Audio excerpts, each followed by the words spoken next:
ॐ नमः सिद्धेभ्यः।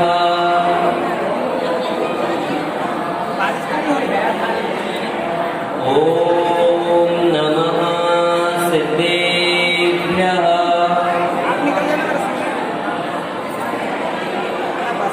ॐ नमः सिद्धेभ्यः।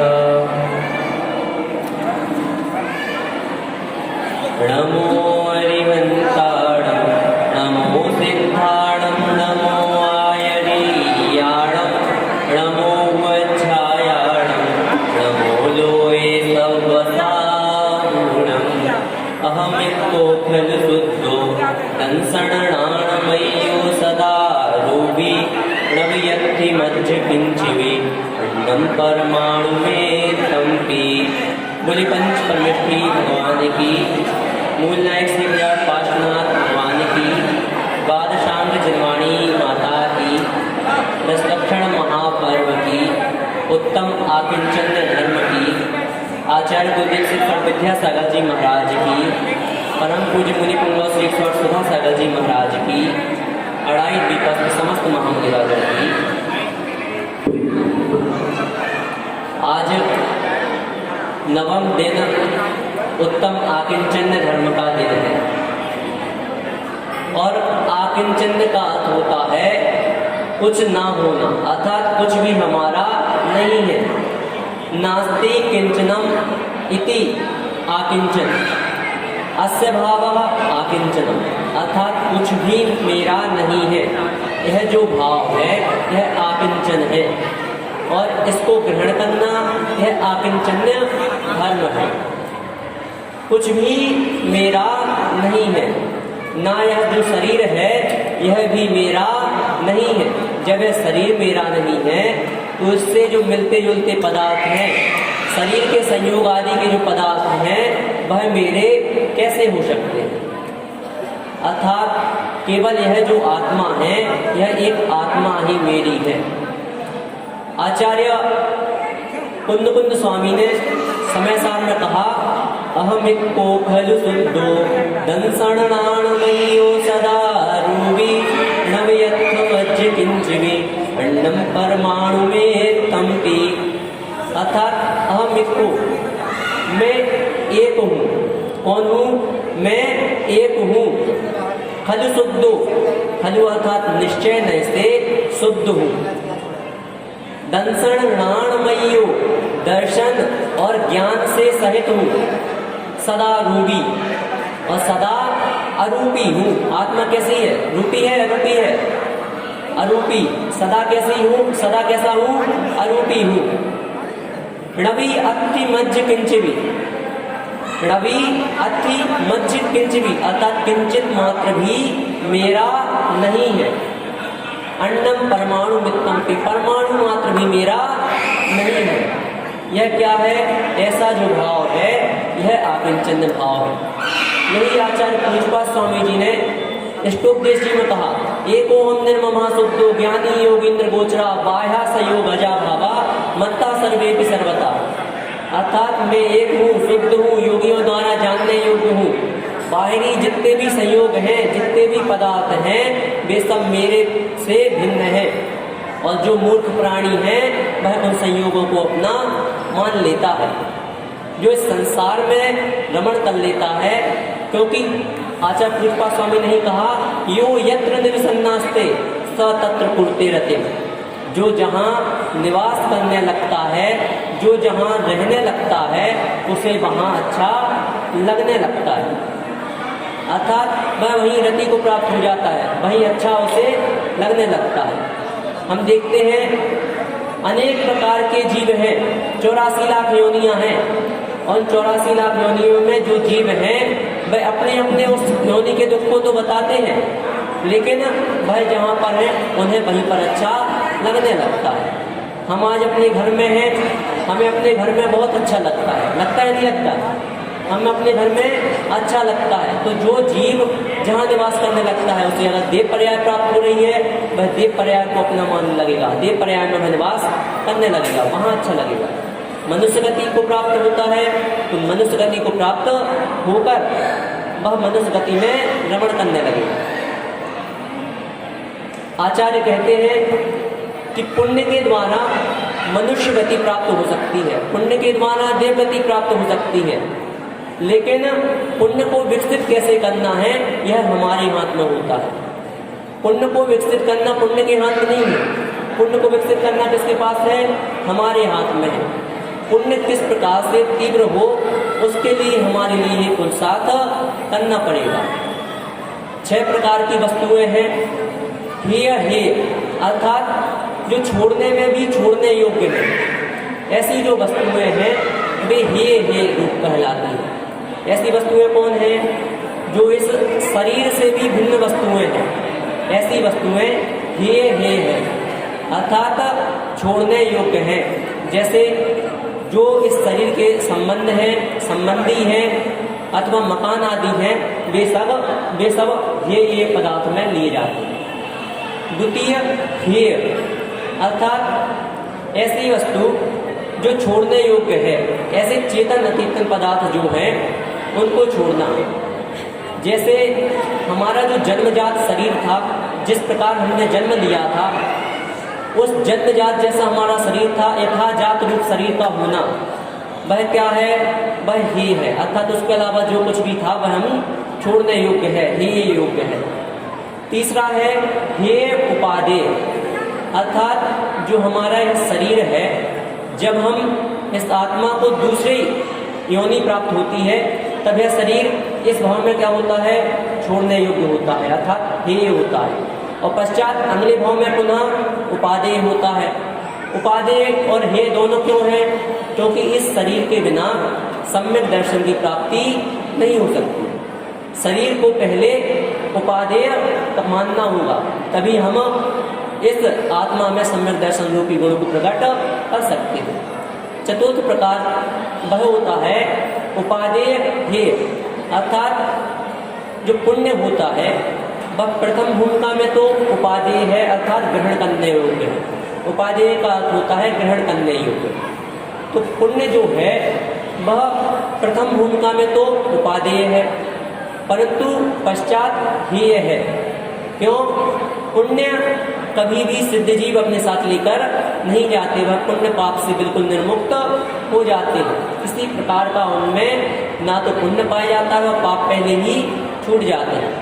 तो पुण्य प्रथम अवस्था में उपादेय है, पश्चात हेय है। और पुण्य को कभी छोड़ना नहीं पड़ता। क्या नहीं करना पड़ता? पुण्य को कभी छोड़ना नहीं पड़ता, पुण्य छूट जाता है। 5वां है उपादेय, अर्थात जो ग्राह्य पदार्थ हैं, ऐसे कौन से हैं? तो जो संवर और निर्जरा के कारण हैं, ऐसे जो पदार्थ हैं वे सब छोड़ने योग्य हैं, वे सब ग्रहण करने योग्य, संवर और निर्जरा के जो कारण हैं। ऐसे कारण क्या हैं?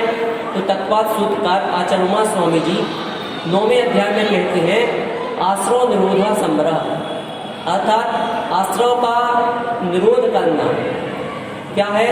संवर है। सगुप्ति समिति धर्मानुप्रेक्षा परिसहजय चारित्रय, वह किस प्रकार होता है? वह गुप्ति अर्थात 3 गुप्ति होती है, मनोगुप्ति, वचोगुप्ति, कायगुप्ति। समिति 5 समितियां होती हैं। धर्म 10 धर्म जो अभी हमारे चल रहे हैं, यही 10 धर्म होते हैं। धर्म अनुप्रेक्षा अर्थात 12 भावनाएं। परिसहजय और चारित्र, परिसहजय और चारित्र इस प्रकार से यह 6 कारण हमारे संवर और निर्जरा में कारण होते हैं। पश्चात कहा तपसा निर्जरा च, तप से भी निर्जरा होती है, और चा अर्थात संवर भी होता है, तप से भी संवर और निर्जरा होती है। मूल कारण क्या हो गया? तप जो है, तप संवर और निर्जरा दोनों में कारणभूत है। सम्यक योग निग्रह गुप्ति, गुप्ति क्या कही? तो जो सम्यक प्रकार से योगों का निरोध करना है वह गुप्ति है। तो हमारे लिए अपने इन मन वचन काय को एकाग्र करके यह समझना है कि हमारी जो आत्मा है वह ही मात्र मेरी है, इसके अलावा जो भी संयोग है वह सब मेरे से भिन्न है।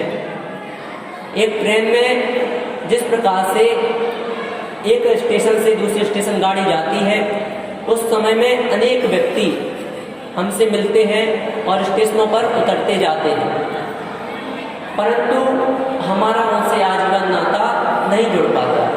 नाता कब तक का होता है? जब चढ़ते हैं और जब उतरते हैं, उसके बीच तक का जो समय होता है, उसके बीच का समय बस हमारा उनसे नाता हो जाता है। पश्चात हमें ना तो वह कभी मिलते हैं और ना ही हमें उनको कभी ज़रूरत पड़ती है। कभी कभार मिल भी जाते हैं तो वह पहचान में नहीं आते हैं। तो इस प्रकार से जो संयोग हैं, इसी प्रकार के भाव आचार्य पूज्यपाद स्वामी ने कहे, दिग्देशेभ्य खगायन्त्य सम्मसन्ति नगे नगे स्व स्व कार्य वशाद्यन्ति देशे दिक्षु प्रगृह्य। अर्थात दिशाओं दिशाओं से दिग दिगांतर से पक्षी एक डाल पर आते हैं। कब आते हैं? जब सायंकाल होती है, संध्या का समय होता है, तब चारों दिशाओं से पक्षी आते हैं और एक पेड़ पर, एक टहनी पर आकर बैठने लगते हैं।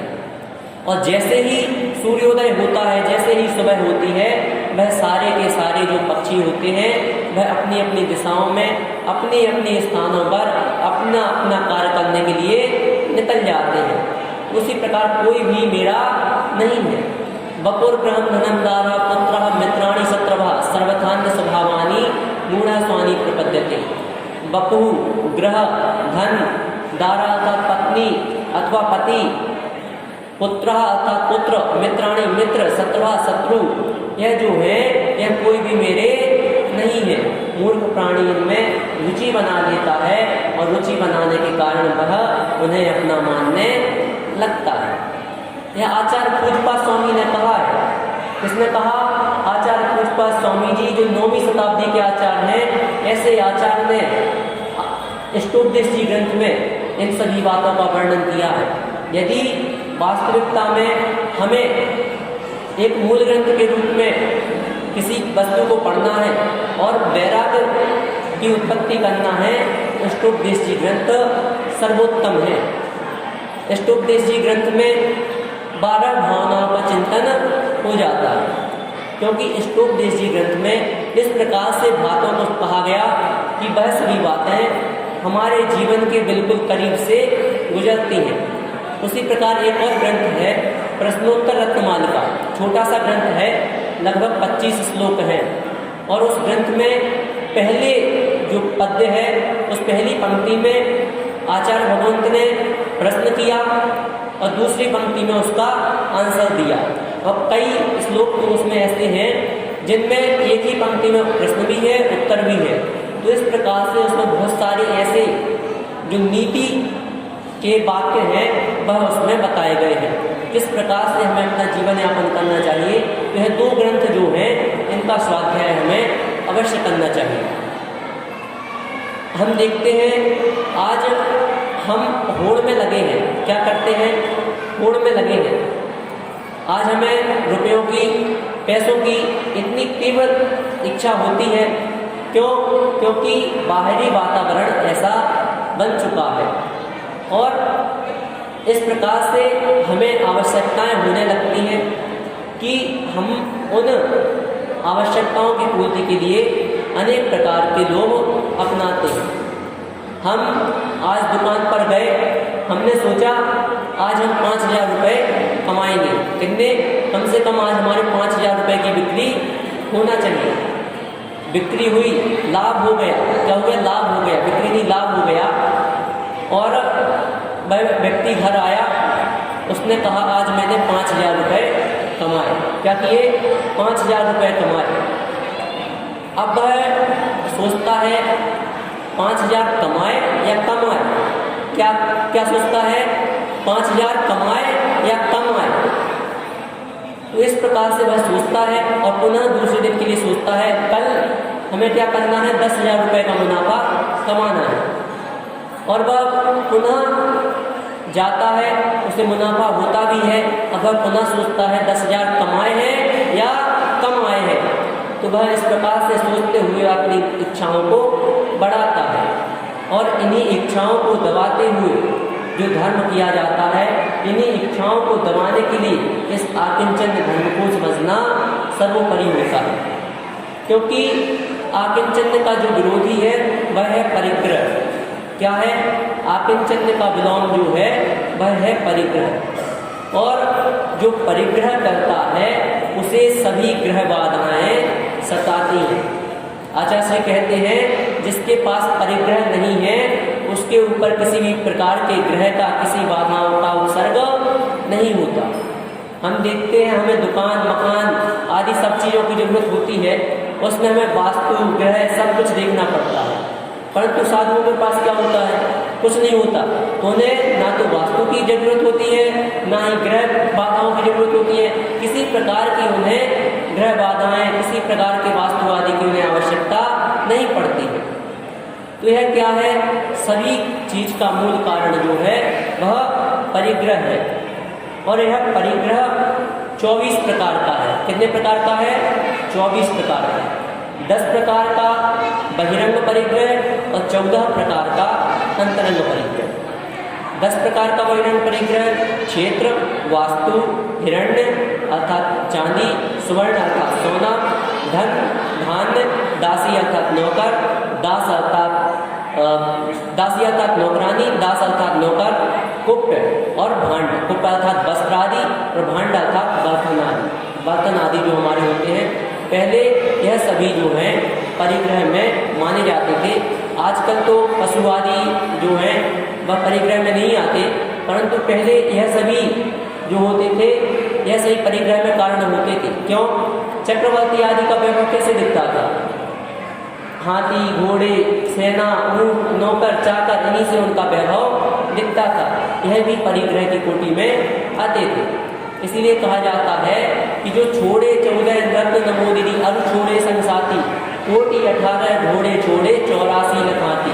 अर्थात जो कुछ भी उनके पास था, रत्न थे 84, घोड़े 18 घोड़े अर्थात 18 करोड़ घोड़े, 84 लाख आदि जो कुछ भी था उन्होंने सब छोड़ दिया। क्यों छोड़ दिया? क्योंकि इन्हीं में सार है। यह संसार विषय सुख होता, तीर्थंकर जो त्यागे, काहे को सुख साधन करते, संयम सो अनुरागे। अगर इस संसार में इन सभी संपदाओं में सुख होता तो तीर्थंकर जैसे महान पद के धारक और 16वें 17वें 18वें तीर्थंकर तो जो 3-3 पद के धारी थे, ऐसे तीर्थंकरों ने भी सब कुछ छोड़ दिया। क्यों छोड़ा? क्योंकि इस संसार में सुख मात्र नहीं है। काहे को सुख साधन करते, संयम सो अनुरागी। अगर सुख होता तो वह संयम क्यों पालन करते और सेवा का मोक्ष मार्ग में प्रवृत्त क्यों होते, और संयम सो अनुरागी, संयम को ग्रहण क्यों करते। बात चल रही थी परिग्रह की, तो परिग्रह में 10 प्रकार के तो जो बहिरंग परिग्रह है यह आए। पश्चात 14 प्रकार के जो अंतरंग परिग्रह होते हैं, इनमें 4 कषाय कौन कौन सी? क्रोध, मान, माया, लोभ। पश्चात 9 कषाय अर्थात हास्य, रति, अरति, शोक, भय, जुगुप्सा, स्त्रीवेद, पुरुषवेद और नपुंसकवेद। 9 कषाय हुई। पश्चात होता है एक मिथ्यात्व। यह जो है 14 अंतरंग परिग्रह है। यह कहाँ से प्रकट होते हैं? अंतरंग से प्रकट होते हैं। इसलिए इन्हें अंतरंग परिग्रह का नाम दिया। बाहरी परिग्रह तो छोड़ना सरल है। क्या है? बाहरी परिग्रह तो छोड़ना सरल है, परंतु जो हमारा अंतरंग परिग्रह है, जो कषाय आदि है, उनको मंद कर लेना भी बहुत पुण्य की बात है।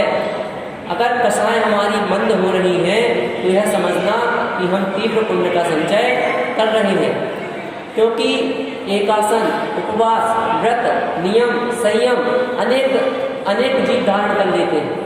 मिथ्यात्वी जीव भी संयम को धारण कर लेता है।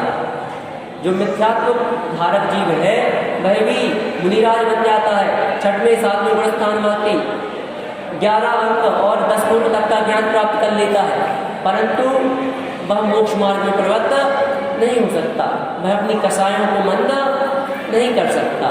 इसलिए क्या है कि कभी भी जो है अगर हम इन कषायों को मंद करने में समर्थ हो जाते हैं तो हमें व्रत, नियम, उपवास से जितना फल प्राप्त नहीं होगा उतना अधिक फल हमें अपनी कषायों को मंद करने में होगा।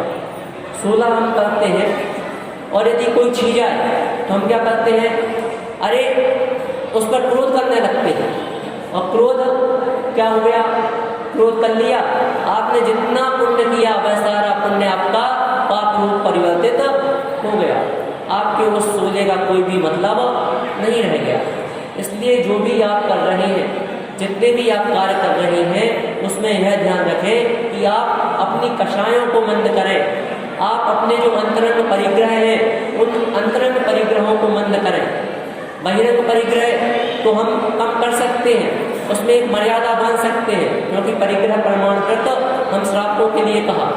आपके पास अनेक धन है, अनेक प्रॉपर्टी है, उसमें आप एक परिमाण बना लें, उसमें एक अपनी सीमा बना लें कि हम इससे अधिक अपने पास नहीं रखेंगे। हम 15 जोड़ी, 20 जोड़ी, 25 जोड़ी कपड़ों से अधिक अपने पास नहीं रखेंगे। हम अपने पास इतने 1 लाख, 2 लाख या 5 लाख से अधिक धन अपने पास नहीं रखेंगे। अनेक प्रकार से परिग्रहों का त्याग किया जा सकता है। इतना नहीं कर सकते तो कम से कम रात्रि में जब सोए तो कम से कम इतना नियम ले लें कि मेरा सोने के बाद और उठने के पहले सभी प्रकार के परिग्रह का त्याग है। जो मेरे पास मेरे शरीर में है वह सब परिग्रह त्याग है। कम से कम उतने समय के लिए आप क्या हैं, सभी परिग्रहों से मुक्त हो सकते हैं। इसलिए कम से कम उतने समय के लिए, सोने के बाद और उठने के पहले तक के लिए, जब सोए तो भगवान से प्रार्थना करें, हे भगवान मैं सो रहा हूँ और जब तक नहीं उठूंगा तब तक मेरा इस पलंग से बाहर जाने का और जो भी मेरे पास इस पलंग पर है उसके अलावा सभी प्रकार की वस्तुओं का मेरा त्याग है। तो आप उतने समय के लिए उस पाप से बच सकते हैं, क्योंकि नियम लिए बिना पुण्य नहीं मिलता। आप आलू नहीं खाते, कोई बात नहीं। कई व्यक्ति क्या होते हैं, हम नहीं खाते तो भैया नियम ले लो, नहीं नियम नहीं लेना, कहीं जरूरत पड़ गई तो भैया नियम नहीं लेना, तो फिर आपको पाप तो लग ही रहा है। तो भैया इसलिए आप यह नहीं सोचे कि आवश्यकता पड़े आप 1 साल का नियम ले लें। कब का ले लें, आप 1 साल की कैपेसिटी रखते हैं, आप 1 साल का नियम ले लें। 1 महीने की कैपेसिटी रखते हैं, 1 महीने का ले लें। 1 महीने की भी नहीं रख पा रहे तो डेली के डेली नियम लेते जाएं। क्या करें, डेली के डेली नियम लेते जाएं कि आज मैं आलू प्याज नहीं खाऊंगा, आज मेरा सभी प्रकार के हरी का त्याग है, आज मेरा 5 हरी का ही नियम है। इस प्रकार से अपने भोजन में आदि अनेक प्रकार की सभी वस्तुओं में अपना जो एक सीमा है उस सीमा को रखें, परिमाण को रखें। यही परिग्रह प्रमाणगत है। और उस परिग्रह प्रमाणगत के लिए श्रावकों के लिए कहा, और मुनियों का तो जो होता है वह अपरिग्रह महाव्रत होता है। वह क्या करते हैं, वह किसी भी प्रकार का परिग्रह नहीं रखते हैं। उनके पास एक पिच्ची होती है जो जीव रक्षा के लिए होती है, एक कमंडल होता है जो शौच क्रिया आदि के लिए होता है, और शास्त्र होते हैं। यह 3 चीजें ही उनके पास होती हैं। शास्त्र किसके लिए, स्वाध्याय के लिए। यह 3 ही चीजें उनके पास होती हैं। और जो इन 3 चीजों के अलावा ग्रहण करता है वह अपरिग्रह महाव्रत का पालन नहीं कर रहा है। इसलिए क्या है, अपरिग्रह महाव्रत का अपरिग्रह महाव्रत में उनके लिए अतिचार लग रहे हैं। और यदि वह इसमें विषयासक्त हो चुके हैं तो वह परिग्रही हो चुके हैं। इसलिए कभी भी हम श्रावकों को क्या नहीं करना चाहिए, क्योंकि श्रावकों को सबसे ज्यादा दोष लगता है।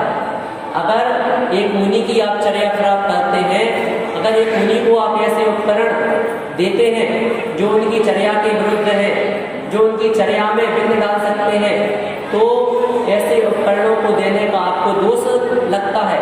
आचार्य भट्टकेर स्वामी कहते हैं कि अगर आप मुनिराजों को ऐसे उपकरण देते हैं जिनसे उनका संयम क्या होता है, बाधित होता है, तो आप जो मुनि हैं उनको तो दोष लग ही रहा है यदि वह ग्रहण करते हैं तो, साथ ही साथ आप भी नरक गति के बंध का कारण बन रहे हैं। इसलिए ऐसे उपकरणों को बिल्कुल नहीं देना चाहिए। आप उनसे निवेदन करें कि हे मुनिराज, यह आपकी चर्या के अनुकूल नहीं है, आप इस प्रकार से ग्रहण न करें। यदि वह ग्रहण करते हैं तो आप उनसे दूर रहें, क्योंकि आप अगर पाप का कारण नहीं बनना चाहते हैं तो ऐसे मुनिराजों से जो बहुत ज़्यादा परिग्रही हो चुके हैं उनसे दूर रहना चाहिए। क्योंकि वह मुनिराज, हम देखते हैं वर्तमान में ऐसे कई केस आने लगे हैं जो परिग्रह आदि रखने लगे हैं, मंत्र तंत्र आदि बहुत तीव्र मात्रा में करने लगे हैं। छोटे मोटे तो चलते रहते थे, लेकिन तीव्र मात्रा में मंत्र तंत्र आदि कर रहे हैं, जिस कारण उसका समाज पर बहुत बुरा प्रभाव पड़ रहा है। अनेक केस, अनेक प्रकार के ऐसे 2-3 केस अभी वर्तमान में ही हो रहे हैं। इस प्रकार के अगर हमें संकटों से बचना है, अपने समाज की प्रतिष्ठा बनाना है, अपने धर्म की प्रभावना करना है, तो हमें मुनिराजों की चर्या में सहयोगी बनना है, बाधक नहीं बनना है। इसलिए कभी भी मुनिराज आदि को अपने नगर में आए तो उन्हें लेने जाएं, उन्हें छोड़ने जाएं, परंतु उन्हें किसी भी प्रकार की ऐसी वस्तु भेंट न करें जो उनकी चर्या के बाधक हो। आपको इन सभी बातों का ध्यान रखना है, स्वयं अपरिग्रही बनना है, और जो परिग्रह महाव्रत की धारक है, अपरिग्रह महाव्रत के धारक हैं, ऐसे मुनिराजों को आपको किसी भी प्रकार की वस्तुएं जो उनके परिग्रह महाव्रत, अपरिग्रह महाव्रत में बाधक हैं, ऐसी वस्तुओं को नहीं देना है। अंत में 2 लाइनें जो महासागर जी कहते हैं कि संसार की असारता कैसी है। संसार की असारता, दुखों की अपारता, उलझ गए तो कुछ नहीं, सुलझ गए तो सार था, सुलझ गए तो सार था। अर्थात यह जो संसार है यह अपार है। क्या है? इस संसार की अपारता जो है, संसार अपार है, दुखों की अपारता, और संसार में दुख भी अनेक है।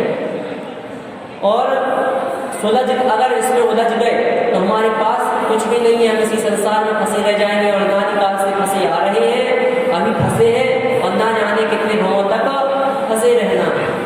तो जब अगर फंसे हैं तो फंसे रह गए तो कुछ भी नहीं, और अगर सुलझ गए, अगर इस संसार समुद्र से हम सुलझ गए तो इसी में सार है।